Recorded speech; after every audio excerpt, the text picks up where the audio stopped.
폐쇄적인 독재 국가에서 그런 슬로건을 썼다라는 건 이건 정말 말하자면 이제 전면전을 하겠다는 이야기죠. 북한이 이제 2015년에 보위부했을 때 실제 그 이런 다 투수 사건들은 꽤 있어요. 그래요? 네. 황해도 지역에서 특히나 이제 투수 사건이 좀 농후하게 좀 많이 일어나요.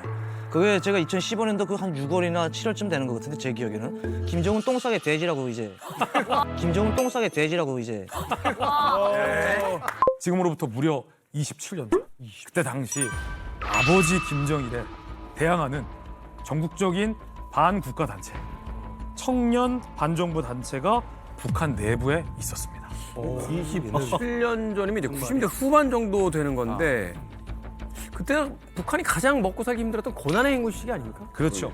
고난행군 시절은 북한 주민들이 정말로 고통스러운 경험이었죠. 당장에 먹을 게 없어서 아사하는 아사자들이 많이 나왔잖아요. 바로 그때 김씨 세습을 종결시키자라는 목표로까지 마음을 먹었고 만약에 여차하면 이 사람들이 한번 쿠데타를 일으키는 데 성공할 수도 있었던 그런 전국적인 명성을 날렸던 반국가 단체입니다. 그 이름은 성도파. 성도파. 많은 분들이 그러잖아요. 아, 북한 주민들은 그 뭐야? 왜 그 바보 같은 김정은, 김정일 밑에서 그냥 가만히 있냐? 뭘 모르는 분들은 그렇게 얘기해요.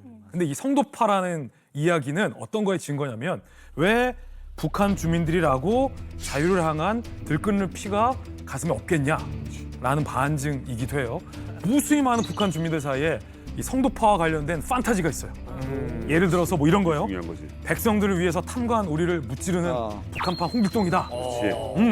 그리고 뭐 북한판 임꺽정이었다. 뭐 갖가지 얘기들이 많습니다. 오늘 이만갑에서 최초로 성도파의 모든 것을 낱낱이 취재해서 공개해드리겠습니다.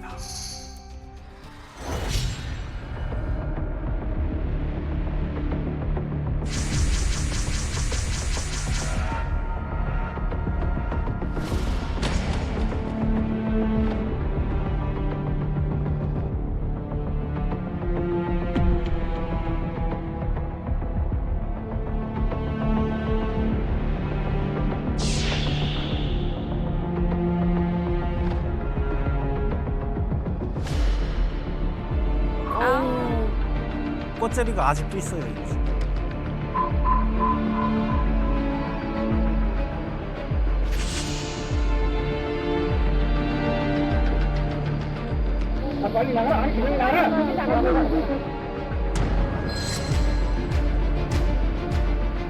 이걸 단속을 해요 또. 아니 이렇게 먹고 사는 문제를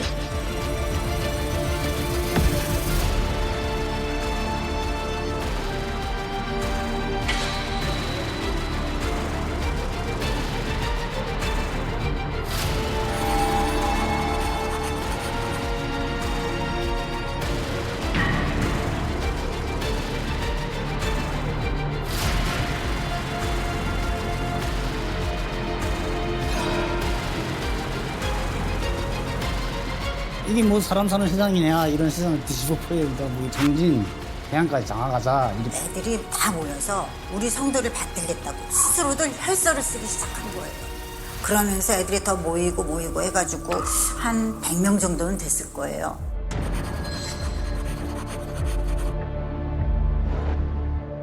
이만갑에서 성도파 얘기를 할 줄은 몰랐는데 사실 무산에 사는 사람들은 모르면 이거 간첩이에요. 다 아는 성도파고 노골적으로 드러내놓고 체제를 비판하려던 사건이라서 무산을 떠나서 청진까지 다 소문이 나고 아마 북한 내에서 다 유명하지 않았을까요? 국경 내에서는 성도파 모르게 되면 간첩이었어요. 무산만 아니라 워낙에 큰 사건이었고 이 사조직이라는 게 있을 수가 없잖아요. 우형제도 맺지 못하는 사회에서 이 사조직이 어마어마하게 커지고 있는 거를 이걸 그냥 놔둘 수가 없는 거예요. 이 사회 악으로 치부하고 그 사람들을 경계하에 나설 수밖에 없었던 거죠. 이 사건이 의미가 있는 거는 그 당시에 고난의 행군 시절에 이제 저도 그때 취재를 했었습니다만은 되게 그때는 이제 정치적인 그리고 특히 군부에 의한 게 많았어요. 소련 푸른제 군사학교 출신들이 김정일 체제에 대해서 이제 본격적으로 좀 인민들을 먹여 살리지도 못한다 그래서 반기를 든 거. 그다음에 한북 청진에 이제 육군단 군인들이 좀 반란을 일으키려다가 이제 군단 자체가 완전히 해체되는 성도파 사건 같은 경우에는 사실 민중 봉기의 어떤 씨앗이 약간 이렇게 싹 틀려던 그런 단계였기 때문에 조금 다른 의미가 다르죠. 여기는 군부나 이런 건 전혀 개입이 안 돼 있죠. 북한이 이제 최악의 식량난을 겪고 있던 시기에 성도파가 결성이 된 건데 또 시기 자체가 또 이 성도파의 어떤 결성의 어떤 당위가 된 게 아닌가 또 하는 그런 생각이 또 드네요. 네, 맞습니다. 그때가 어떻게 보면 고난의 행군의 진짜 제일 힘든 시기. 꽃제비들이 엄청 많아지고 청진역전 앞에 가면 아침에 일어나면서 죽은 시체들이 쫙 나와 있고 어린이들이 많이 죽었어요. 영양시 쪽에서 배만 볼로 가는데 다음날 보면 죽어 있고. 고난의 행군 시기는 하도 오랫동안 밥을 못 먹다 보니까 옆집에서 밥하는 냄새만 나도 와 눈물이 나고 또 어떤 집은 연기만 나도 저 집엔 뭐 해먹을까 하고 눈물이 나고 그런 시기였거든요. 그러니까 방송 기간제에서도요 쌀로 밥해 먹는 그런 뭐 요리 이런 거 안 나왔어요. 풀 뿌리로 이렇게 먹을 수 있다. 옥수수 뿌리로도 먹을 수 있다. 이런 방송이 나왔어요. 그러니까 거의 초급 목표로 풀 뿌리로 그냥 생계를 유지하고 하다 보니까 그때는 북한 사람들이 악밖에 안 남았었어요. 그 동네도 그래요? 거기 쌀 많은 동네 아니에요, 황해도? 네, 그때 제가 보기에는 풀이 없었어요. 쑥이 아예 없었어요. 왜? 밭에 나온. 그러니까 먼저 부지런한 분들이 먼저 나와서 그거를 다 해가 다 나니까 조금 늦게 나오는 분들이 할 게 없어가지고 이삭주의식으로 이렇게 했거든요. 그리고 칡뿌리 이자같이 언론에서 보면은 미탄을 가공하고 칡뿌리 가공하는 방법 뭐 이렇게 그런 방식으로 이렇게 음식을 유명하라고 톱밥으로 뭐 어떻게 하고 정부에서? 네, 정부에서 소나무 껍질로 송깃떡이라는 걸 처음 해 먹어봤는데 이 변비가 와가지고 한 3일 동안 진짜 화장실 못 갈 정도로. 근데 많이 죽었어요. 최근에 내가 나간 상황에서 정확히 말씀드릴 거는 지금 이 정도는 아닙니다. 지금 분들은 이 정도는 아닌데 농장에 사시는 분들은 여전히 굶어 죽어요. 죽는 분들이 있어요. 여전히. 너무 힘들고 굶어 죽는데 그래도 북한은 밀란이 일어나는 게 쉽지 않습니다. 자, 그런데 김성도라는 인물이 등장을 합니다. 성도파. 어떻게 들었어요? 일단은 엄청 잘생기셨고 뭐 키도 북한 사람 치고는 정말 홀칠하게 큰 분이고 특히나 더 좋은 거는 어른들도 좋아하고 뭐 애들도 더 좋아하고 했던 거는 이 사람이 일단 의리도 짱인데다가 마음씨가 일단 인민들 편이라는 거예요. 정부의 편에 서 있는 사람이 아니라 이 대중의 지금 핍박받고 있는 이 대중의 편에 늘 서 있는 사람이라는 거예요. 근데 어떻게 안 좋아할 수가 있겠어요, 저희가. 성도가 유명해지다 보니까 여자친구도 이름이 유명해졌거든요. 그래? 예, 박혜영이라고. 걔가 그 무슨 무산역 안내원을 했었는데 퇴근 시간 딱 맞춰가지고 딱 대기하고 있는데 데리러 온단 말이에요. 근데 무리들을 데리고 와가지고 완전 사모님 모시듯이 딱 데리고 간다는 거예요. 예, 또 출근할 때 자전거를 딱 태워다주고. 그러니까 애들이 부러워 죽는 거예요. 저런 남자 만나고 싶지 않겠어요? 그러니까 소문이 날 수밖에 없고 모르는 사람들이 없었던 거예요. 무산뿐만 아니라 해령, 청진. 아는 사람들은 다 알죠, 성도파는. 김성도라는 인물, 지금까지 들으면 굉장히 호감을 많이 가지고 있는 인물입니다. 뭐 딱 들어보니까 제 얘기를 하는 줄 알았어요. 나는 천만이가 이럴 줄 알았어. 김선도. 의리 있고 하나 진부해. 뭘 진부해. 능력 있고. 능력 있고. 키도 크시고. 딱 어떻게 보면 이만큼 썬더. 그래서 이 서양으로 치면 쾌걸조로고. 쾌걸조로고. 그러네. 불의를 참지 못하는 또 우리로 치면 아까 말씀 나온 것이 뭐 홍길동, 임꺽정을 다 합쳐놓은 것 같은데 과연 그러면 이 김성도라는 인물은 어떻게 생겼을까? 우리 또 이만갑 제작진이 여러 정보와 첩보를 모아가지고 놀랍게도 김성도의 몽타주를 준비했습니다. 김성도의 몽타주를 준비했습니다. 몽타주. 참, 제 사진을 갖고 오려고 하다가. 자, 드디어 이만갑 제작진이 제작한 김성도의 몽타주. 짜잔. 오, 잘생겼다. 김성도의 몽타주. 짜잔. 잘생겼네. 오, 잘생겼다. 지금 그 한국의 장동건 배우랑 닮았다고. 감사합니다. 네. 아니, 달라요. 외연이 매력이 있네요. 실제로 공개된 사진이 없어가지고 약간 무슨 뭐 이른바 카드라가 있을 거 아닙니까? 그걸 바탕으로 몽타주를 그려본 거예요. 자, 그러면 이 김성도라는 인물은 누구인지 한번 차례차례 한번 공개를 해보겠습니다. 집안은 놀랍게도 짜잔 무산군에서 소문난 부잣집 막내 아들이었다. 아니 그럴 거라고 추측했던 추측이 게 되고 있는 거죠. 키가 훤칠하다고 했잖아요. 사실은 북한에서 부잣집 아들이 아니면 그런 어떤 신체 조건을 갖추기가 쉽지가 않죠. 저 시대가 특히 배급 세대잖아요. 나라에서 안 주다 보니까 다른 애들 그때 다 크지 못했는데 쟤만 키가 특별히 컸어요. 전해지기로는 이 김성도가 중국에서 살다가 북한으로 돌아온 귀국민 집안이라고 해요. 그러니까 상대적으로 경제 형편이 나았죠. 고난 행군 때에도 친인척들이 중국에 있기 때문에 이 김성도 집안에는 먹을 걸 계속 보내줬다고 해요. 그래서 좀 배곰지 않고 거기서 뭐 손꼽히는 부잣집의 막내 아들이었는데 삼남 삼녀 중에 김성도는 막내 아들이었다라고 일단은 전해집니다. 자, 그리고 일단 군 출신으로 알려져 있어요. 그러면 어떤 부대 출신인가 궁금하시죠? 공개하겠습니다. 짜잔, 김정일 호위 저격 경보부대 출신입니다. 특수부대란 말이죠. 아니 폭풍군단 출신 용길 씨에게 좀 여쭤보겠는데 이게 특수부대 중에서 저희는 처음 들어봤거든요. 어떤 부대고 또 어떤 혜택들이 있는 건지. 또 이런 부대가 저도 처음 들어봤거든요. 근데 아마도 이게 수행 경호, 친위대 안에 있는 저격 경호원들이 아니었을까 그쪽 부대로 알고 있습니다. 근데 이런 특수부대면 어떤 혜택 같은 게 있습니까? 일반 군에 비해서? 그러니까 일단은 입당 자체가 빠르고 제대될 때는 또 대학 졸업증하고 함께 지급되는 거예요. 야, 그럼 크겠다. 북한에서는 그런 명예가 큰 거예요. 민족간부 후비로 얘는 찍어놓은 거죠. 아니 고난의 행군 때도 이런 부대는 밥은 제대로 줘요? 엄청나게 고급. 김정은 경호원들이니까. 그렇지. 영양실조 걸리면 안 되죠. 그러니까 거기를 굶겼다가는 김정은의 신변이 직접적으로 위험해질 수 있으니까. 시절이 먹을 거로 보이니까. 식탐 가지고 어쨌든 있는 사람들은 일단 먹여야 될 거야. 김성도에 대해서 지금 첫 부분만 이렇게 얘기했는데 이쯤 되면은 뭐 사람들은 좋아하고 여성들에게는 뭐 선망의 대상이다가 뭐 정의롭고 집안도 부자야. 다 갖추고 있는 겁니다. 이게 왜 이런 사람이 굳이 무슨 파의 리더가 된다? 그것도 자기 이름까지 걸어가면서 왜 리더가? 왜 굳이 그렇게 리더를? 저한테 물어보는 거예요? 물어본 건데? 아니 콘트의 리더시잖아요. 네, 제가 이제 콘트 리더로서 그러니까 두 가지가 있어요. 정말 카리스마가 있어서 진두지휘하는 정말 좋은 리더. 그렇지. 그리고 하나는 바지 리더라고 해서 바지에서 이렇게 올려주는. 그러면 코요태 김종민은? 저는 바지 리더입니다. 나를 휘두르려고 이렇게 밑에서 애들이 동생들이 이렇게 올려주는. 씨가 머리를 써서 그러면 김성도는 바지 리더입니까? 아니면 진짜 리더입니까? 제가 볼 때는 바지보다는 진짜 진정한 리더가 아니었을까라는 생각이 드네요. 궁금해요. 이 뭐 도대체 왜 이렇게 지금 소문이 현재까지 좋은지. 특종 보도입니다. 저 이만갑이 김성도에 대해서 소문을 하던 중 충격적인 사실을 단독으로 취재하게 됐습니다. 우와.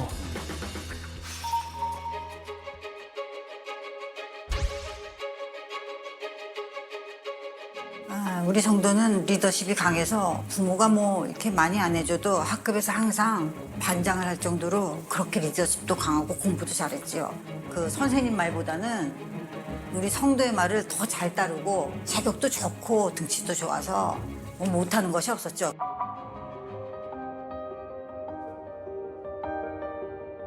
저희 집이 굉장히 부자였어요. 중국에 친척들이 많았어요. 60년대 중국에서 살다가 북한으로 귀환한 귀국민 집이거든요. 중국에서 뭐 돈도 보내주고 뭐 식량도 보내주고 그래서 우리는 뭐 풍족하게 뭐 살았죠. 우리 어머니가 뭐 길 가다가 꽃제비들도 보고 뭐 아들도 보면 와서 챙겨주기도 하고 성도도 그거를 닮아서 아들을 많이 데려다가 집에서 뭐 보살펴 주고 먹여도 주고. 와, 저 시대에 저렇게 했다는 게 대단하다. 우리 성도가 중학교를 마치고 자강도 김정일 호위 저격 부대에서 또 뽑힌 거예요. 특수부대에 들어갔으니까 아주 강도 높은 훈련들을 많이 했는데 그중에서도 낙하하는 훈련을 하다가 잘못 떨어져서 감정제대를 받은 거예요. 그러면서 우리 성도가 김일성 종합대학에 갈 수 있는 권한도 받았고 그리고 거기에 있었다는 거에 대해서 발설하지 않는다는 이유로 혈서도 쓰기도 했지요.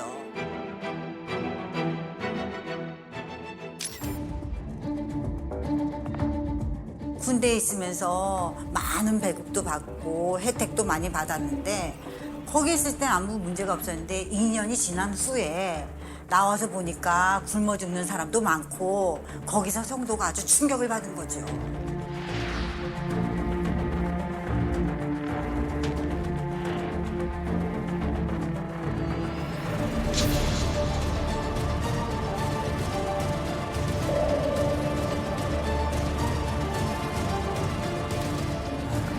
정도만 해도 소극적인 아프리카도 아니고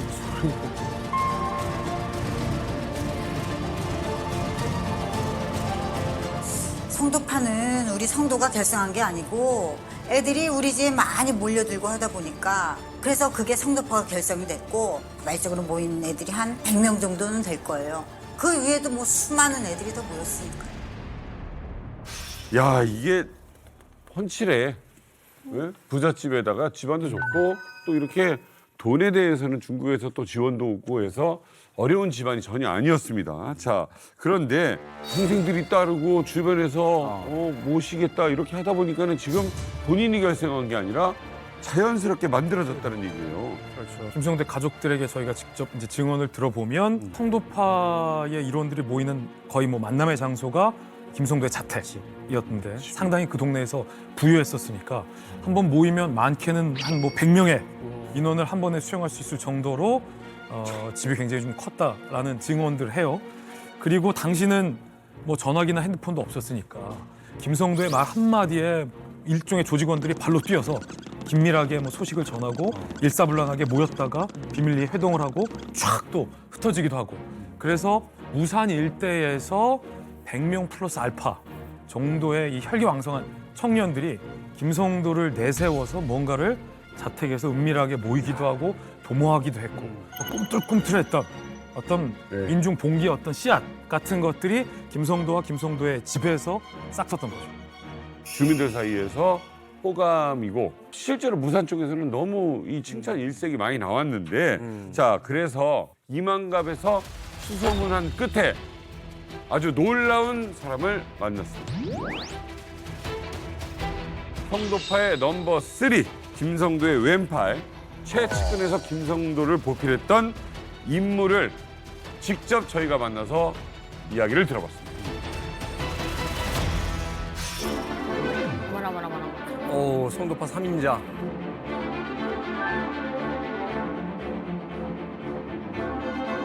눈빛이 살아요. 이야, 되게 살벌하네요. 97년도라는 게 북한에서는 알지 않습니까? 그냥 정말 사람들이 막 굶어 죽어나가고 길바닥에 역전 앞에 가보면은 사람들이 시체가 줄지어 있고 쌀가마를 찢어가지고 거기다가 사람을 둘둘 말아가지고 그렇게 막 산에다가 막 묻고 막 그랬던 그 시절이었단 말이에요. 그렇게 힘든 조건에서도 간부집만은 더 쌀을 줬거든요. 그게 얼마나 불공평합니까? 그거는 쌀도 안 주고 그냥 뭐 어디가 쌀 배고파서 도둑질해 먹으면 잡아다가 감옥 처했고 그러니까 자연히 반발심이 터지는 거죠. 김정일이가 자기는 그렇게 잘 먹고 잘 처먹고 그 어주가 하면은 그때 당시 노래도 나온 게 있지 않습니까? 노래도 제기밥 한 줌을 두시면서 뭐 제기밥 먹고 어떻게 그렇게 배 나옵니까 그렇게 철갑상은 알을만 먹었겠지. 철갑상은 정의를 가지고 있는 사람들 어떻게 가만히 있겠습니까? 그런 걸 보고 그러니까 이 사회를 뒤집어 엎자 해가지고 조직을 결성했던 거예요. 조직을 결성한 집이가 저 성도 누나네 집이거든요. 집이가 되게 크니까 거기서 100명이 다 들어갔어요. 100명 정도 규모 됐다니까요. 100명이 들어가. 집이 얼마나 크길래. 이거 뭐 창고 같은 것도 있고 마당이네. 집 안이 아니라. 처음에 조직할 때 이거 우리 혈세섬에서 조직했었거든요. 우와, 크다. 지금 혈세소리가 지금 여기 지금 그냥 있는데 배신하면은 다 죽는다. 혈서를 쓰고 그거 해서 그다 술에다 싸서 술 한 잔씩 마시면서 그다음 거기서 그렇게 외쳤던 거예요. 김성도 만세를 외치면서 그렇게 조직을 결성했던 거예요. 김성도 만세. 그때 저희도 이렇게 친구들 좀 뜻이 있는 친구들이 모이면 2000년대 초반이죠. 한국 오기 전에 모이면 술 마시면서 초상화 가리키면서 빨리 내려와야지. 이 나라가 살지.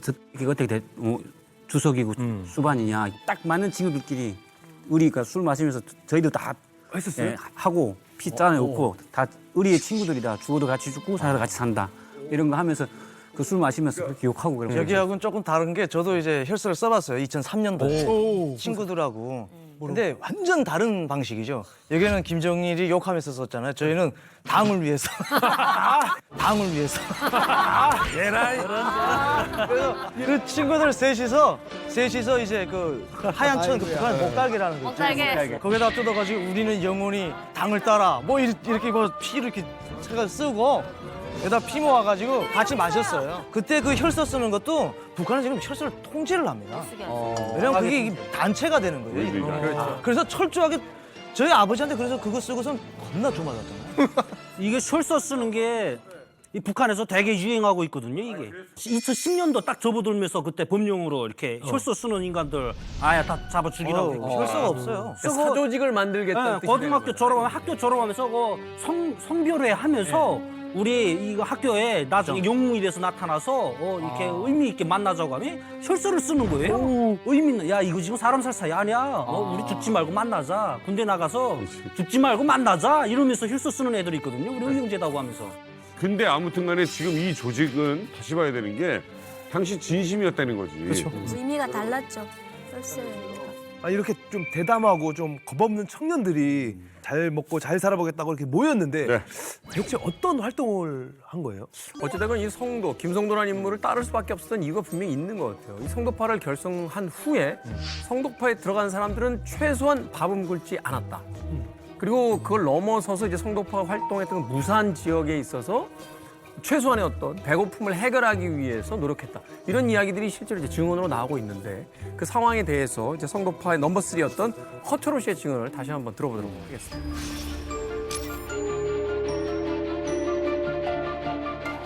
이 97년도 이때는 장사꾼들이 많았어요.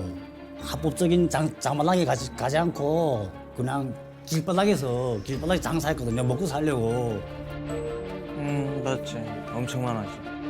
두밥, 인조밥 그런 장사를 하는 사람들이 그 소래 한 소래 팔아야 그 사람들 먹고 사는데 그걸 뺏어가면은 그 사람들 어떻게 굶겠습니까? 그러니까 굶으니까 막 울면서 하소연하는 거예요. 좀 찾아달라고. 그러면서 우리는 그냥 모르겠다 모른 척하면서 그냥 겨울에는 그 모자를 뒤집어 쓰고 얼굴도 알면 안 되니까 모자를 뒤집어 쓰고 그다음에 도학 애들을 때리고 그걸 찾아가서 주고 또 그렇게. 와. 뿌듯한 일도 좀 했죠. 그래서 뭐 큰 일은 아니지만은 그래도 어쨌든 뭐 남을 도와서 졌습니까? 그 무산이라는 게 또 누구나 작은 동네니까 또 그런 일 했으면 또 크게 소문 나죠. 또 와 저 보하는 아이들이 맞았단다. 또 이리 소문도 크게 나거든요. 또.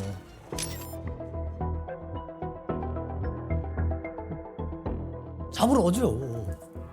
예, 잡으러 오는 거 그냥 도망쳐요. 저 산에 막 올라가고 그때는 북한이라는 게 그때는 산에 가면은 농사 지어요. 저기 완전 깊은 산골에 산을 읽어가지고 도로를 다 읽어가지고 거기다 밭을 만들어서 집어 먹거든요. 그래 거기 산에 올라가서 막 한 달씩 막 숨어 살고 막 그랬거든요.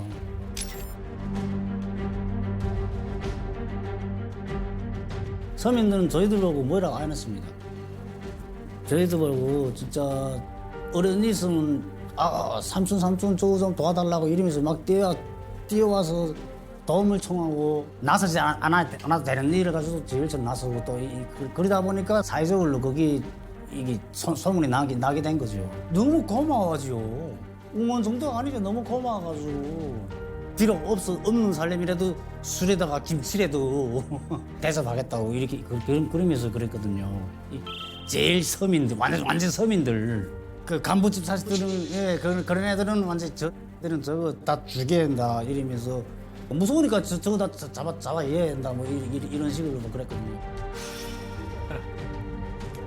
당시에는 이 북한 당국이 장마당을 인정하지 않았어요. 네. 다 불법으로 규정했어요. 근데 워낙 고난행군 때 사람들이 배급도 안 나고 다 굶어 죽어가니까 지역에 따라서는 그 장마당을 단속해야 할 보위부들도 그냥 눈 감고 장사하게 해주고 그랬던 때였거든요. 장마당에서 안전원이나 뭐 이제 귀찰 때가 상인들 내쫓고 물건 뺏으려고 하면 성도파가 가서 막아주기도 하고 뺏긴 물건 다시 되찾아 주기도 하고 쫓아오려고 하면 도망가기도 하고 그러니까 정의의 사도 역할을 그 무산 일대에서 이제 하기 시작한 건데 그뿐만이 아니라 무산하면 또 어디랑 가깝습니까?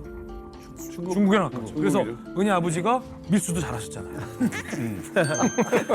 그런데 성도파 멤버들 몇 명도 이 밀수를 잘했다고. 그러겠지. 그런데 보세요. 영웅이다라는 어떤 민중들의 칭호가 나오려면 나눠줘야 돼요.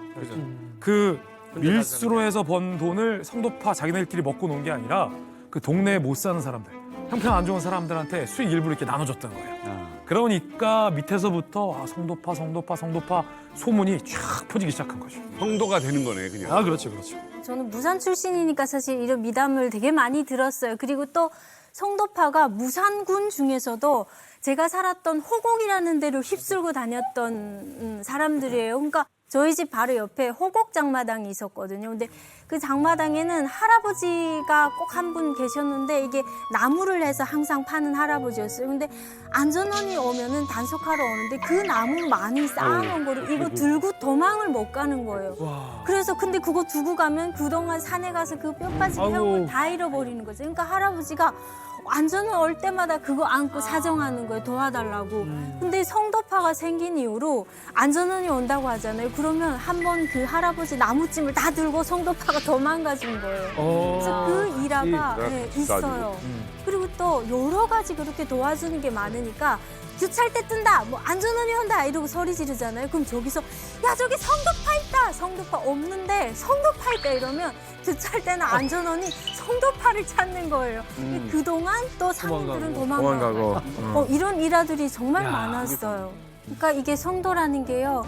좋은 쪽만 이게 이야기가 많지 누구를 괴롭혔다더라 이런 말은 들어본 적이 한 전설이 되는 번도 거니까. 없어요. 네. 아니 고난의 행군 시기에는 또 워낙에 또 먹고 살 게 없었잖아요. 네. 장마당 당속을 이렇게 심하게 하면 도대체 뭘 먹고 살라고 하는 거예요? 사실 뭐 대책이 없었죠. 노동당 배급이 완전히 배급망이 붕괴되면서 사실 일부 뭐 특별 공급 대상 거기만 공급이 된 거고 북한 당국이 나머지는 알아서 먹고 살아라 이렇게 한 거예요. 근데 이제 자연스럽게 그나마 조금 구매력이 있는 사람들이 모인 게 이제 장마당인데 이게 이제 북한이 더 주목한 거는 이게 이제 정보와 여러 가지 이런 것들이 유통될 수 있는 이런 장이잖아요. 사람들이 모이니까. 그러네요. 네, 거기에서 뭐 한국 물품도 그 당시에 유통되기 시작했고 이러면서 야 이거 그대로 놔뒀다가는 큰일 나겠다. 그래서 이제 단속을 하게 된 거죠. 북한에는 원래 장마당이라는 개념이 농장원들을 위해서 만들어진 거거든요. 농장원들은 협동 농장원들은 1일, 11일, 21일 이런 날이 휴일이에요. 그래요? 네. 네. 그러니까 11장. 집에서 쉬면서 농장원들은 1년 분배를 받으니까 가끔씩 필요한 용돈들을 쓸 수가 없는 거예요. 1년에 한 번씩 받으니까. 그래서 소일거리 너네 그 텃밭에서 기른 채소라 이런 것들을 농장원들은 장마당에 나와서 팔아라. 네. 그래서 만들어진 거예요. 그래서 장날이 1, 11일, 21일이거든요.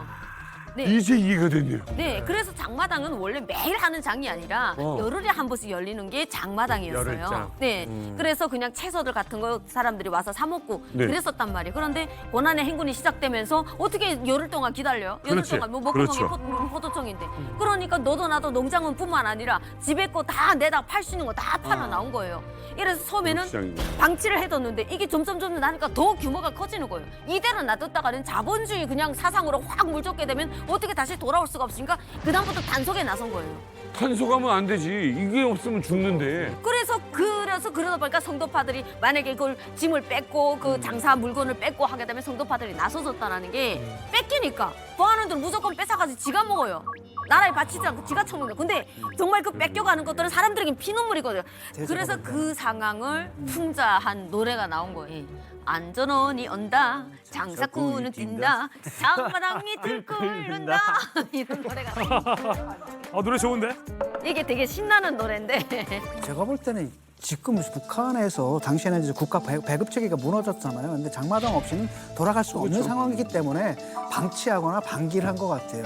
오히려 문제는 뭐냐면 좀 전에 말씀하신 것처럼 삥 뜯는 것 같아요, 이 보안원들이. 맞아요, 삥 뜯어요. 삥을 뜯는 거고. 그래서 지금 이 상황이 뭐냐면은 그 우리 이제 일제강점기 때 종로바닥에 순사랑 손잡은 하야시파가 있고 여기 김두한파가 있고 이러다 보니까 약간 의적 비슷해지는 그 상인의 저희가 돼버린 것 같고 제가 볼 때는 이제 이게 그 민중들의 바람이라는 게 있잖아요. 누군가 그 지켜주는 사람이 있었으면 하는 네. 그런 바람 같은 것들이 전설로 되면서 어느 정도 좀 이렇게 미화도 좀 되고 과장도 좀 됐고 그런데 이게 좀 잠재적으로 좀 위험한 게 뭐냐면 사실 김일성 장군 소문도 그렇게 난 거거든.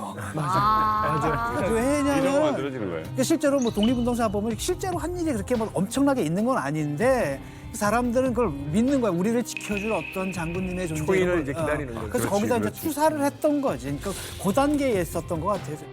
소위 이제 공권력이 작동을 하지 않을 때 이제 질서를 유지시키려고 하는 이제 모임들이 생겨 나오게 되는 거죠. 뭐 무산을 비롯해서 이런 거점 도시들에서 상당히 이제 어떤 이런 움직임들이 네. 그 당시에 있었죠. 왜냐하면 고난의 행군이라는 게 결국은 경제 뭐 배급망 이런 것도 있었지만 치안, 공권력 자체가 그때 상당히 이제 무너진 거예요. 그래서 예를 들어 내 자식 새끼 굶어 죽어서 나 중국 건너가 가지고 식량 조금 얻어오겠다는데 너가 막을 거냐 이러면 그걸 막을 수가 없었잖아요. 이제 그런 요인 때문에 그 당시에는 사실 이런 것들이 처음에는 체제 불만보다는 경제적인 문제였어요. 그러네요. 월급도 받는 게 없고 이러니까 공장에 기계들 떼다가 좀 팔아서 이제 뭐 해먹고 전선, 구리 전선 같은 거 좀 끊어 먹고 뭐 철. 이런 거 했다가 이제 사형 뭐 처형하고 이러니까 거기에 대해서 이제 강력한 반발이 생기면서 이대로는 못 참겠다 이렇게 되면서 그게 반 김정일 쪽으로 넘어가기 시작합니다. 그때 당시는 김정일이가 금방 올라서면서 다 죽일 때입니다. 그때는 소로 한 마리 잡아먹어도 죽이고 뭐 공장 기계 뭐 기계 조금 이렇게 뜯어서 팔아도 죽이고 배부른 상태에서 소로 잡아먹었다면 그걸 또 뭐 이렇게 강한 처벌을 할 수 있지만 그 배고픈데 그 소를 한번 잡아먹어야지. 그래서 그때 당시 그런 시기 됐으니까 저희도 그냥 예의는 아니 됐죠. 정말 백성들을 다 군계 죽이고 이게 그건 정말 이게 어디 사람 사는 세상이냐 진짜 거기 더 반발심이 더 생기는 거죠. 이 사실은 역설인데 시장의 자유가 늘어날수록 국가의 경제가 더 증대돼야 하잖아요. 그렇죠. 북한의 역설이에요. 이게 북한의 경제 상황이 좋을 때는 이런 뭐 안전원이나 사회 단속력이 굉장히 올라가요. 그때 고난의 행군 당시에는 이 국가라는 사회 시스템이 돌아갈 여력이 없었던 거죠. 그러니까 뭔가를 단속하고 규제하는 힘이 약해지니까 뿔뿔뿔뿔뿔 여기저기서 성도파 같은 저항의 움직임들이 막 일어나기 시작한 거죠. 그때 당시 이 성도의 인기가 얼마나 대단했었냐면 이 성도파가 모이잖아요. 그런데 김성도에게 이 성도파 조직원들이 외치던 구호가 있었다고 합니다. 종민 씨 같은 리더니까 소위트의 리더로서 물론 바지 리더지만 바지 리더. 이런 응원들은 사실은 제가 생각해 봤을 때는 어쨌거나 그 김정일이랑 반대되는 어떤 그런 적국의 언어를 좀 써서 영어를 좀 넣지 않았을까 해서 뭐 성투더 뭐 이런 것처럼 도 이런 뭐 영어 빅토리 성도 뭐 이런 파이팅! 예 파이팅 정도 뭐 이런 비슷해요. 영어라는 것은 굉장히 북한 당국이 신경을 곤두세워하는 반체제적인 거잖아요. 그것만큼 굉장히 민감한 말을 합니다. 성도를 받들자! 받들자. 아, 이거 한다. 와 이거는 애들이 다 모여서 우리 성도를 받들겠다고 스스로들 혈서를 쓰기 시작한 거예요. 그걸 혈서를 썼죠. 그 소도를 받들자고 혈서를 썼죠. 피를 가지고 이걸 손에다가 혈서를 쓴 거죠. 김성도 만세를 외치면서 받들어서 그냥 우리 목표를 이루자. 그래서 그랬죠. 북한에서 다들 아시다시피 위험하죠. 받들자라는 표현은 장군님, 내 부모도 아니야. 북한에서 받들다라는 표현은 장군님들한테만 쓸 수 있는 거예요. 김정일한테만 쓰는 거죠. 근데 그걸 김성도에게 썼다는 건 이건 반체제적인 거죠. 그러니까 북한 당국이 이거를 들은 이상 가만 안 놔둬. 잡아들여야겠다라는 생각을 할 수밖에 없겠죠. 성도를 받들자라는 거 이게 사실 이번에 김여정 욕했다고 해서 집안을 아예 그냥 송두리 씨 뽑는데 이 정도는 간이 너무 큰 거 아니에요? 북한에서는 이게 저희 같은 경우는 함경북도에서 예전에 책임비서가 조세훈이라는 책임비서가 있었는데 진짜 인민생활을 되게 잘 했습니다. 중국하고 뭐 사업이라 뭐 일본하고 해안 사업하고 이래가지고 함경부도가 잘 사니까 함경부도 주민들이 조세호 만세를 했거든요. 김일성 만세를 해야 되는데 이 조세호 일화가 만세를 유명해요. 김일성도 못 해주는 걸 조세호는 해주고 있다고 만세를 불러가지고 바로 정치공수용소를. 야, 그럼 북한에서는 누구 하나 이렇게 좀 그 눈에 거슬리는 사람이 있으면 그렇죠. 고위부원들 있는 데서 예. 진짜 좋은 사람이야. 웅길 만세. 하지 마세요.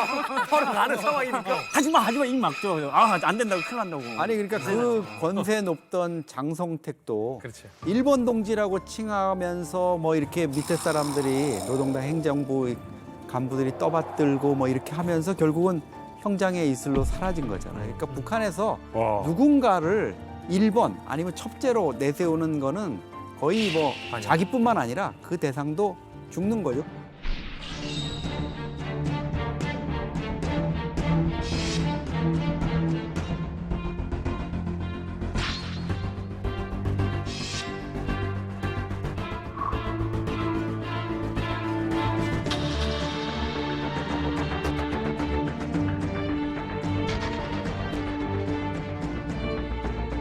그럼 이건 국가적 입장에서 봤을 땐 정말 엄청난 위협 그쵸. 요소인데 고위부 같은 국가기관에서 가만 놔뒀다는 게 좀 이상하거든요. 뭔가 조치를 취했어야 되는 거 아닙니까? 근데 제가 이제 쭉 그 이 이야기를 보니까 그렇다고 해서 보위부에서 전혀 몰랐던 것 같지는 않아요. 네, 알고 있었는데 보위부에서 취급할 정도의 사이즈는 아닌 것 같아요. 아직까지. 네, 그래서 어느 정도 이제 활약적으로 좀 움직이느냐, 야네가 어떻게 커지느냐 지켜보고 있다가 어느 무슨 포인트를 잡아가지고 야네를 조사를 한다든지 야네에 대해서 어떻게 할 것이다 하고 멀리서 지켜봤지 가만히 있지는 않았을 거예요. 그리고 좀 사이즈가 커서 커지길 잡아야. 그렇죠. 작은 거 잡으면 성과가 없어요. 아직까지는 이게 뭐 사회를 위협할 조직은 아니고 그냥 동네 의협심 있는 애들 몇 명이 그냥 장마당에서 좀 그런 놀이 하는 것 같은데 좀 항상 보이부 지켜보자 이 출신, 정도. 보이부 출신들이 하시는 말씀이 그거더라고요. 왜 그때 잡지 않았냐? 아니 돼지고기도 살 키워야 뭐 맛있지 않냐? 그러니까 이것도 키울 때까지 기다렸다가 잡는 게. 그리고 또 성도파가 이제 안전원이나 보이지더원들이 가만 냅뒀던 이유가 처음에는 안전원들이나 보이지더원들의 그 뭐예요 뒷조사까지 해가지고 그 빌미까지 무언가 누구한테 가서 삥 뜯었다더라 이런 것까지 알고 얘네가 역으로 위협했을 수도 있어요. 그렇죠. 그리고 또 제가 알기로는 이 성도파에 있는 그 친구들 중에 여럿이 보이지더원 자녀들도 있었다고 알고 있거든요. 그렇다 보니까 함부로 처음에는 건드릴 수 없었던 것 같아요. 그러다가 점차적으로 커지지 않았나 싶어요. 네. 자, 실제로 저희 이만갑 측에서 그 김성도 씨의 가족을 취재를 했습니다. 근데 이런 얘기를 들었다고 해요. 그러니까 안전부에서는 눈에 가시. 근데 너 한 번만 걸려라. 제대로 걸리면 너 그냥 두지 않겠다라고 눈에 불을 켜고 이제 지켜보고 있는 거예요. 그런데 이 와중에 이 성도파는 아주 또 큰일을 또 준비를 했다고 합니다. 무슨 일이 있었냐면 처음에 이제 성도파의 슬로건은 굉장히 심플했어요. 야, 좀 먹고 살자. 특히 무산 지역 주민들, 서민들 장사 좀 하게 해줘라. 우리가 좀 지역 내에 뭐 안전대 역할을 좀 하자. 그 정도였는데 오늘 내일 먹고 사는 문제가 해결된다 하더라도 이 근본적인 문제 해결이 아니라고 느꼈던 거예요. 고난의 행군은 나아질 기미가 보이지 않지? 따지고 타고 들어가 보면 저 김정일까지 문제 인식이 도달하게 된 거죠. 앞길이 창창한 청년들한테 희망이 그려지지 않은 그런 문제의식까지 성도파가 인식하기 시작을 한 거죠.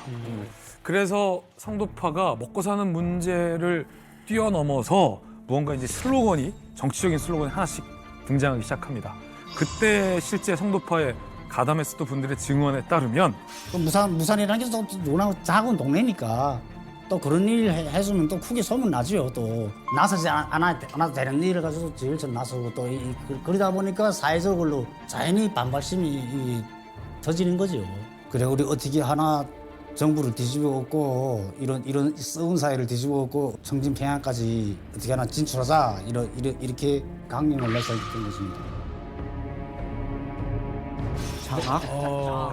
일종의 어떤 정치적인 쿠데타까지 꿈꾸게 된 거죠. 성도파 시작이 한 100여 명이었는데 평양 장악하자, 무산을 넘어서 청진으로 가자라는 슬로건이 나왔을 때 성도파 일원이 한 수백 명에 달했다. 쫙 불어나기 시작한 거고 사실은 지역에서 이 정도 조직이 불어나면 김성도가 무슨 생각을 갖고 있는 것과는 지금부터는 무관한 거예요. 그렇지. 완성이 생기죠. 부산군에서 이 슬로건은 되게 유명해요. 무산을 성도군으로, 청진을 성도 청진으로, 평양을 성도 평양으로 만들자. 이게 슬로건이 진짜 진짜 대단한 슬로건인데 이게 정말 유명하고 정말 위험한 이유가 그 당시는 밥 먹듯이 사형을 집행하던 시기였단 말이에요. 근데 이렇게 위험한 발언을 한다? 이건 진짜 죽으려고 작정을 한 거죠, 뭐. 어차피 가만히 있으면 굶어 죽는데 굶어 죽을 바엔 한번 들고 일어나자 보자. 북한같이 이제 경찰국가 통제 사회에서 이게 대규모 민중 봉기가 일어날 수 있을까? 네. 힘들겠죠. 근데 충분히 가능한 게 뭐냐면은 진승 오광의 난이라는 게 있어요. 진시황 때. 진시황 때 진나라는 북한 못지않은 경찰국가였어요. 만리장성 같은 이런 대규모 토목공사를 하면서 어떤 걸 했냐면 몇 월 몇 시까지 도착을 해라. 공사 현장에. 못 오면은 그냥 100% 목이 날아가요. 그래서 진승이랑 오광이란 노동자도 비가 와가지고 못 간 거야, 이게. 어차피 죽는다. 가도 죽고 안 가도 죽고. 이럴 바에는 모인 거예요, 같은 노동자들. 야, 어차피 우리 죽을 건데 한 번에 들고 일어나서 죽어보자. 라고 해서 들고 일어나가지고 독재국가 진시황의 진나라가 한번 멸망할 뻔해요. 와, 그런 거예요? 그래가지고 제가 늘 드리는 말씀이 이제 퍼스트 펭귄 이론이라고 해가지고 첫 번째 펭귄이 용기를 가지고 폴짝 뛰어들어가지고 다 따라 들어가요. 그래가지고 뭐 이제 성도파가 이제 27년 전 이야기일진 모르겠지만 제2의 김성도, 제3의 김성도가 만약 나온다면 네. 이 경찰국가인 북한에서도 충분히 진승 오광의 난 같은 민중봉기가 일어나지 말라는 법이 없어요. 근데 일단 중요한 건 이제 평양까지 가자 하는 슬로건이 나왔어요. 근데 이것이 술자석의 어떤 농담이 아니란 말이에요. 그럼 뭔가 계획이 있고 어떤 활동을 하지 않았겠느냐. 이제 실질적인 실행으로 들어간 단계가 있었을 것 같은데. 사건이 있었어요. 사실은 이 성도파가 정말 이 정치적인 조직으로 성장하기 위해서 반드시 필요한 게 전국적인 어떤 시민들의 여론, 지지, 그게 뒷받침돼야 뭐 청진을 넘어서 평양까지 갈 수 있는 어떤 에너지가 되는 거거든요. 근데 북한이라는 사회는 감시가 심각한 사회잖아요. 그러면 무한 청진 말고 더 많은 사람들에게 우리의 원대한 뜻을 알리려면 어떻게 해야 할까를 성도파가 나름 고민했던 것 같아요. 그래서 어떤 일을 벌이냐면 모두가 잠든 새벽에 은밀하게 무산역으로 향합니다. 두벅 안전원 등의 이 감시를 피해서 무산역은 뭐 무산에 사는 사람은 다 알겠지만 가장 무산에서 유동 인구가 많은 곳이에요. 그 무산역 담벼락에 성도파가 이렇게 씁니다. 이게 사람 사는 세상이냐? 라면서 이 세상을 뒤집어 엎자.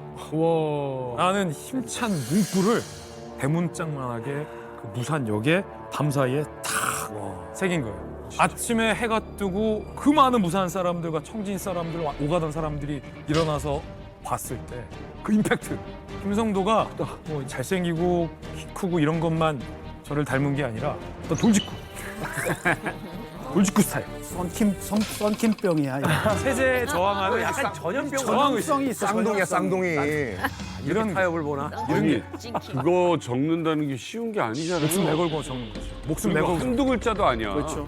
그리고 이거는 김성도파라는 게 지금부터는 어떤 정치적인 조직체다라는 것을 사실은 대외에 알린 거거든요. 자기 존재를 이렇게 규정한 거죠. 근데 북한에서는 그렇게 사람들이 무산역이 아무리 신새벽이라고 해도 그래도 역전이기 때문에 꽃제비니 뭐니 거기서 이렇게 머무르는 사람들이 있는데 정말 이 사람들은 목숨 걸고 그 일을 한 거잖아요. 글씨도 너무 길어요. 네. 그리고 이 세상을 뒤엎자는 거는 북한은 장군님은 곧 조국이고 조국은 곧 장군님이잖아요. 이 세상을 뒤엎는다는 건 장군님을 뒤엎겠다는 얘기거든요. 반당 반혁명 분자인 거죠. 사실은 이 세상을 뒤집어 엎자는요. 그 독재국가뿐만이 아니라 민주국가에서도 사실 굉장히 강력한 슬로건이고 사실 체제 전체에 대한 어떤 그 위협이 될 수 있기 때문에 사실은 엄청난 사건이에요, 이거는 사실은. 근데 그러니까. 그걸 북한 같은 폐쇄적인 독재국가에서 그런 슬로건을 썼다라는 건 이건 정말 말하자면 이제 전면전을 하겠다는 이야기죠. 북한이 이제 2015년에 보위부했을 때 실제 그 이런 다 투수 사건들은 꽤 있어요. 그래요? 네. 황해도 지역에서 특히나 이제 투수 사건이 좀 농후하게 좀 많이 일어나요. 그게 제가 2015년도 그 한 6월이나 7월쯤 되는 것 같은데 제 기억에는 김정은 똥 싸게 돼지라고 이제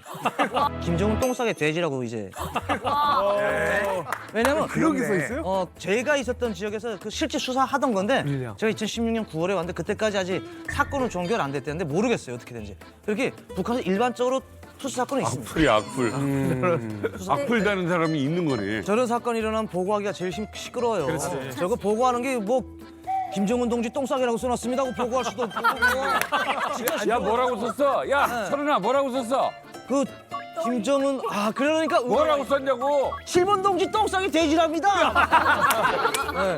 그래서 이제 보이브 안에 은어가 있는 게 이런 사건들이 일어나면 김정은 동지 똥싸기 돼지랍니다. 이렇게 보고하기가 되게 애매한 거예요. 그래서 이제 은어들을 쓰기 시작했죠. 7번은 김정은, 8번은 김정일, 9번은 김일성 해가지고 그 은어를 그래서 쓰는 거죠. 1, 2번으로 안 하고 오히려 7, 8번을 쓰는구나. 7번이에요. 저는 북한에서 살면서 여러 번 저희는 집에 이민반장이 매번 집주마다 돌아다니며 종이장 들고 와서 쓰라고 그러거든요. 온 집안 식구들 어른선 맨션 다 쓰라고 그래요. 필체를 쓰게 한다는 것 자체가 그런 사건이 일어날 때마다 계속 도는 거잖아요. 되게 자주 있었어요. 이 필적 조사가 왠지 내가 하지 않았는데 얼마나 무서운지 내가 직접 써봤거든요. 보이부가 지금 긴급히 나와가지고 동네 딱 봉시하더니 직접 다 쓰라고. 그래서 저희들이 이렇게 쓰라고 이렇게 편분을 줘서 이렇게 썼는데 이게 왜 그러지? 하고 쓰고서 간 다음에 그다음에 동네 사람들을 말하는 게 영생탑에다가 타도하자라고 썼는데 거기다가 김정일 하면은 김기욱, 지읒, 이응 이렇게 썼는데 거기 누가 됐는지는 애매하게 써놓은 거예요. 와. 공용 화장실 들어가면 겁나 많죠. 앉아가지고 뭐 하겠어요? 핸드폰도 없는데 그거라도 써야지. 응가하면서 그거 다 써가지고. 공용 화장실 진짜 많아요. 와 너무 신기하다. 나는 북한에서 낙서는 잘 안 하는 건 줄 알았어요. 이렇게 어쩌다가 하나 얘기를 하는 줄 알았더니 많습니다. 근데 개인이 그렇게 쓰는 거랑 이렇게 성도파라는 조직에서 쓴다는 거는 그 조직은 목숨을 내놓고 쓴다고 봐야 되는 거죠. 국가 전복 음모죄예요. 국가를 뒤집어 엎갔다는 거예요. 체제 비난하고는 완전 다른 겁니다. 그건. 그래서 그런 사람들은 그냥 자기가 죽었다는 걸 분명히 알고 했을 거예요. 죽을 수도 있다는 거를.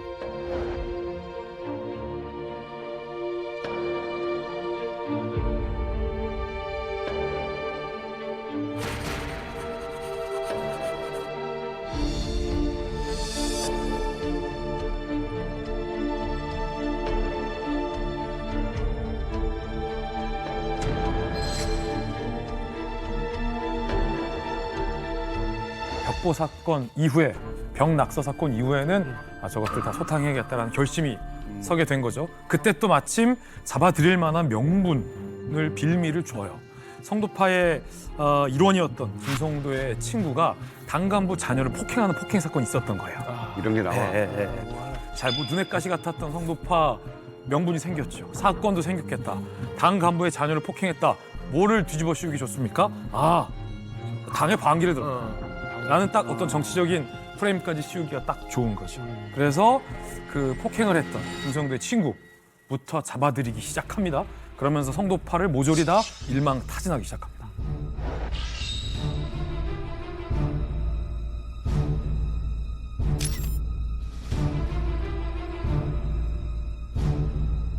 그때가 우리 오빠가 돌아간 날이었어요. 3일장을 치렀는데 그때 우리 성도가 그때 알았는데 하도 정신이 없어서 자기 체포영장이 떨어진지도 몰랐던 거예요.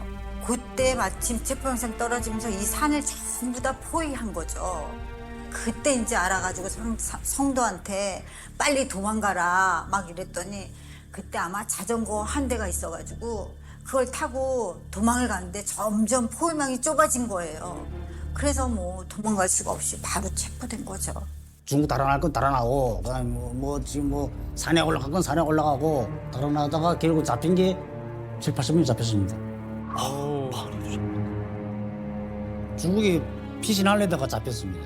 이 반에 짧게 하면서 이 총을 여기다가 들이대는데 섬뜩하더라고요. 지금도 기억나는데 여기 총을 여기다 대더라고요. 총을 이마에다가.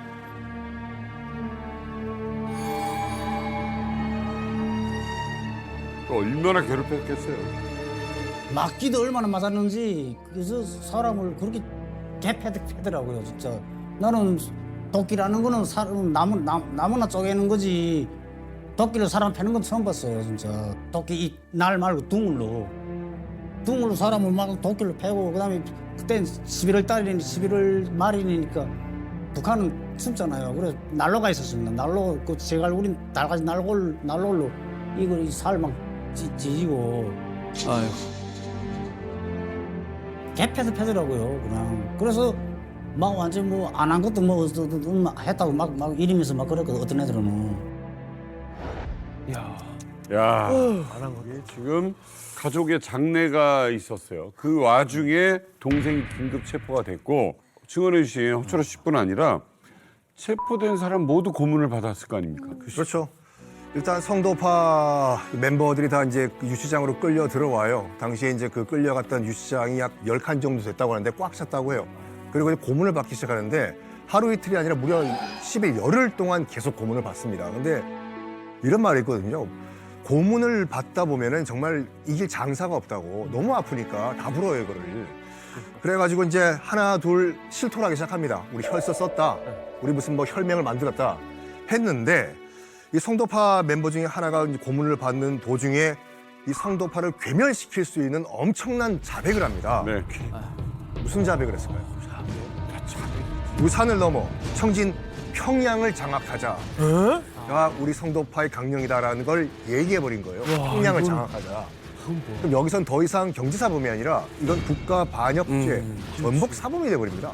평양으로 진격하자. 이건 나라를 뒤집어 엎자는 얘기. 그렇죠. 그런데 이제 뭐 북한 당국에서 일단 단속할 때 세게 단속하고 싶으니까 그렇지. 우선 이제 죄목을 뒤집어 씌우는 겁니다. 그래서 그 중에 하나가 뭐냐면은 성도파에게 이제 덧씌워진 죄가 있었는데 그게 성도파가 무기를 소지한 무장단체라는 거예요. 그거는 뭐 빼박이지. 그렇죠. 그리고 그 무기를 제공한 게 이제 바로 대한민국 안기부다.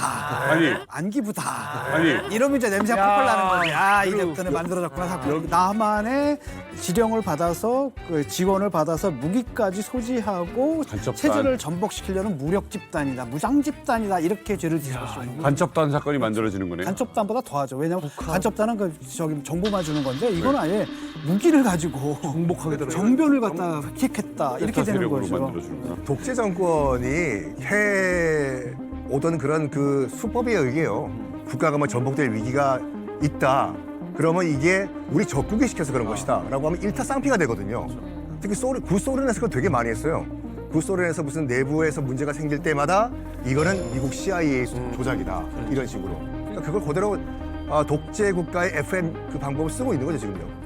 이게 북한에서 보고 들으면 마치 장군님은 인민을 위해서 일을 많이 하려고 하는데 이 남조선의 간부라 이거 안기부나 또는 다른 나라 간첩들이 이렇게 이러이러한 고위직에 있었댔다고 이렇게 하면서 주민들의 손전으로 뿔크고 또 보위부는 또 하는 짓 보면은 이렇게 무슨 큰 사건으로 이렇게 부풀리게 만들어서 자기네가 마치 큰일 한 것처럼 칭찬도 받고 출세도 하고 칭찬받고 그렇게 하거든요. 그렇죠. 그러니까 이게 어떤 측면에서 보면 자생적 조직이라 그러면 이게 문제가 더 심각해질 수도 있는 측면이 있는 거거든요. 맞아요. 외부에서 뭘 해야지 안의 불만 때문에 애들이 자생적으로 정치적으로 규합을 해서 반 김정은으로까지 컸다. 이것도 또 주민들이 알면은 또 야 이건 뭐 그럼 우리끼리 한번 해볼 수 있는 딴데 또 거야 있을 수 이런 있고. 사인이 될 수 있으니까. 자, 이렇게 안전부에서 이제 무산군에서 생겨났던 이제 성도파에 대한 일망타진. 그리고 그 상황을 이제 또 김정일에게 보고를 하게 되는데 김정일이 이 사건에서 직접 명령을 내렸다고 그래요. 바로 이 성도파의 운명을 결정짓게 되는 아주 중요한 한마디인데 우리 사회에 이런 청년들은 필요 없죠.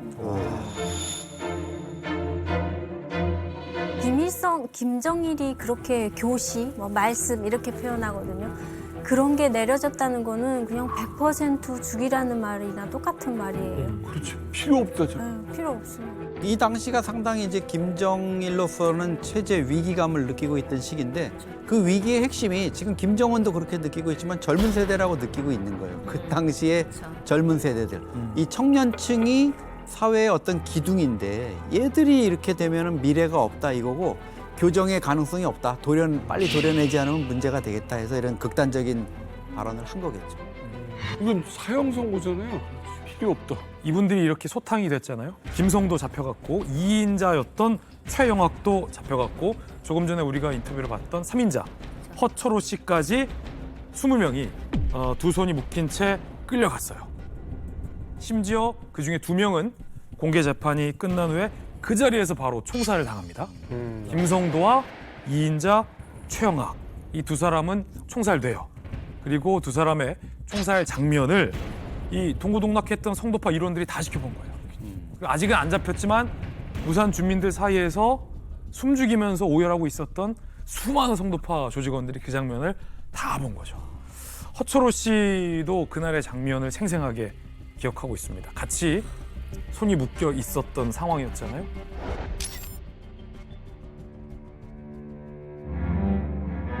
야, 김성도 패다 나오라 해가지고 다 나왔거든요. 나와서 이렇게 무릎 꿇고 앉아 있으니까 그러라. 그래서 그 다음에 또 발로 차고 뭐 완전 뭐 인상이 달라지더라고요. 인상이 때리고 굿하고 막 그러더라고요. 그때 거기서 트럭이 막 완전 개실득 실더라고요. 트럭에다가 무상군 장마당에 갔어요. 무상군 장마당에 가면은 우리는 벌써 아는 거죠. 공개청에는 거기서 다 했으니까. 그러니까 이게 분명 공개청이다. 아이고 그 다음부터 아찔하더라고요. 진짜 정신을 잃었어요. 완전히. 더군다나 영양실조가 걸렸었는데 너무 완전히 앞이가 별지가 보이더라고요. 완전히 솔직히 막 완전 이래가지고 그래서 내가 이렇게 있으니까 양팔을 이렇게 잡더라고요. 이렇게 넘어지지 말라고 재판까지 버텨야 되니까 버티고 있는데 거기서 판결을 내리더라고요. 김성도하고 최양하기가 둘이 각각 사형에 처하고 그리고 저는 12년 먹고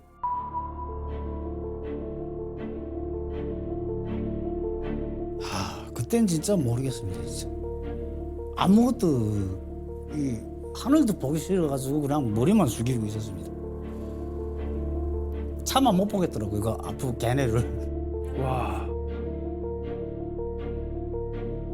그 앞에 두 명을 이렇게 뭐 말뚝이 매달아 놓고 쏴 죽이잖아요. 그걸 차마 못 보겠더라고요.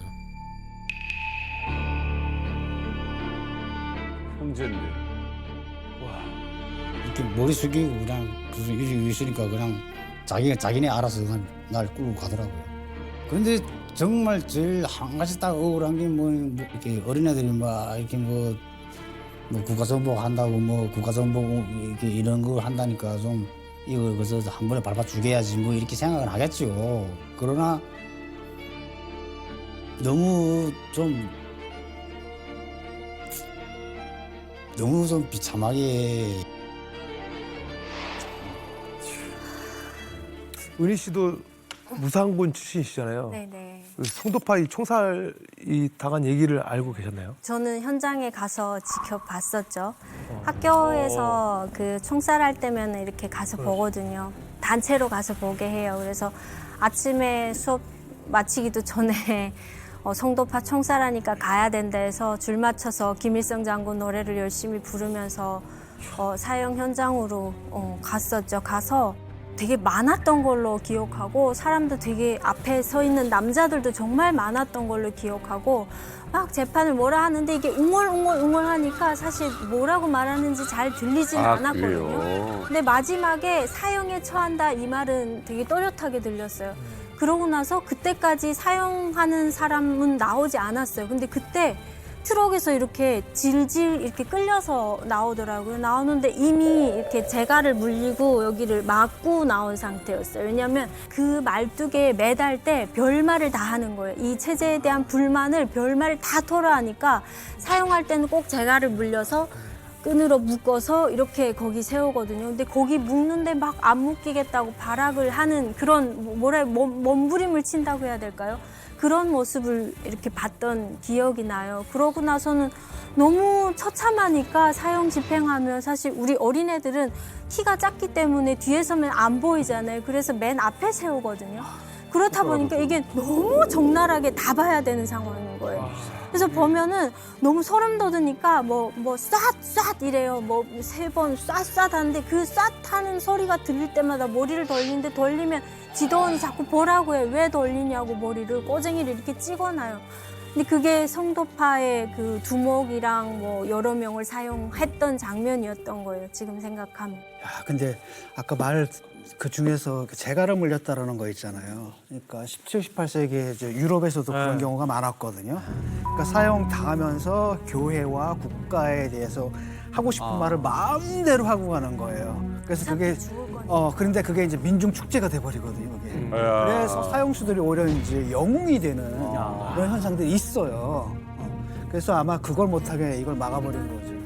하다못해 재판을 하는 그 마지막 과정에서도 마지막으로 할 얘기가 없냐라고 묻는 것이 당연한 수순인데 삶을 마감한 우리가 회사에다 사표만 쓰고 나와도 얼마나 그 회사에다가 하고 싶은 이야기가 많습니까? 근데 인생을 지금 마무리해야 되는 이 시기에 입에다 재갈을 물린다는 건 이건 끝까지 인간성을 상실한 사회라는 걸 단적으로 보여주는 예라고밖에 볼 수가 없는 거고 예. 이혁 씨는 작년까지 북한에 있었으니까 이런 공개 처형 같은 걸 또 보신 게 더 있으실 것 같은데. 네, 22년도부터 공개 총살이 정말 많아졌는데 까짓 거 사람들 살해해가지고 공개 총살하는 거는 이해했었거든요. 그거에 대해서는 한데 그 반동사상법 나와가지고 남한 드라마 3개, 그 신기전이나 그래서 평범한 역사 드라마 그거 보고 노래 그래서 일반적인 노래 70편 듣었는데 24살짜리 이거 애를 쏜 우리 같은 동네에 있었거든요. 그 남자를 공개 처형을 했어요? 네, 공개 총살을? 네. 남한 야, 것 같아. 너무 심하다. 최근에는 그 중학생 30명을 그냥 한 번에 쏴 죽였다고 했는데 미친 국가인 거죠. 미친 국가. 나도 이거 나도 암만 북한에서 와서도 북한 입구 살다가도 이런 소리 들으면은 와 이게 정말 충격인 거거든요.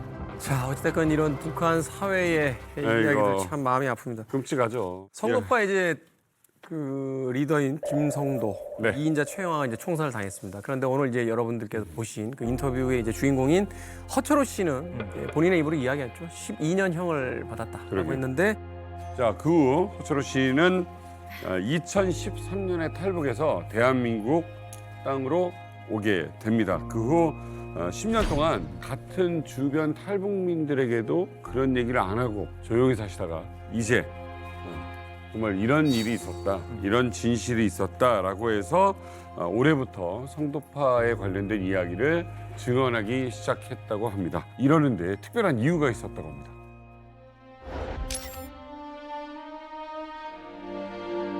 지금 아픈 거는 그때 당시 거기서 폐결핵을 만났거든요. 허약을 만나면은 폐결핵이 옵니다. 폐결이라는 게 거기 폐결핵이 제일 많은데 북한에서 회복은 안 된대요. 회복은 안 되고 그냥 그 현 상태만 유지만 해라. 그래서 선생님 그러는 거예요. 그러니까 뭐 그냥 어렵다고 봐야죠. 뭐 죽을 때까지 그래서 이러다 죽는 거죠. 결핵이죠. 예. 제가 이렇게 지금 어렵다 보니까 지금 야 이랬다가는 그냥 누구도 모르게 죽겠구나 이런 생각이 들거든요. 누가 죽어도 모르게 있으면은 그 얘기가 아무 누구도 모를 것 같아가지고 그래서 순간에 그런 생각이 들더라고요. 내리에 아 이거 내가 죽기 전에 다 얘기해야 되겠다. 후회는 안 합니다. 그게 후회할 게 뭐 있습니까? 그래도 사람들 바보입니까? 다 북한 사람들도 다 바보 안 해요. 모르게 다 하는 거죠. 독자적으로 막 탄압하니까 그냥 할 수 없어서 이렇게 쭈그리고 움츠러드는 거지. 다 이제 때가 되면 다 일어납니다. 이제 다.